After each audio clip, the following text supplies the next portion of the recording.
अहम तरीन खबर से आपको आगाह करते चलें। इस्लामाबाद हाई कोर्ट ने साबिक वजीर आजम नवाज शरीफ की गैर मौजूदगी में सजा के खिलाफ अपीलें सुनने के कानूनी नुक्ते पर फैसला जारी कर दिया। अदालत ने दोनों अपीलें खारिज कर दी। नवाज शरीफ की अजीजिया केस में 10 साल सजा बरकरार।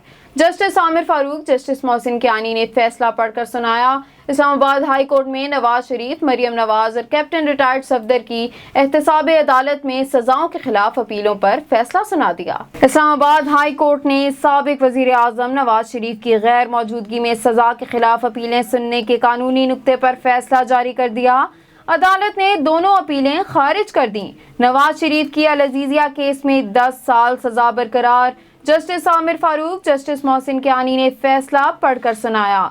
इस्लामाबाद हाई कोर्ट में नवाज शरीफ, मरियम नवाज और कैप्टन रिटायर्ड सफदर की एहतसाब अदालत में सजाओं के खिलाफ अपीलों पर फैसला सुना दिया। उन्होंने इस्तदा की कि नवाज शरीफ की सजा के खिलाफ दोनों अपीलें खारिज की जाएं। अदालत ने अहम कानूनी नुक्ते पर फैसले सुनाते हुए नवाज शरीफ की अजीजिया केस में सजाएं बरकरार कर दी। नवाज शरीफ के वकील की जानिब से दायर दोनों अपीलें खारिज कर दी गईं।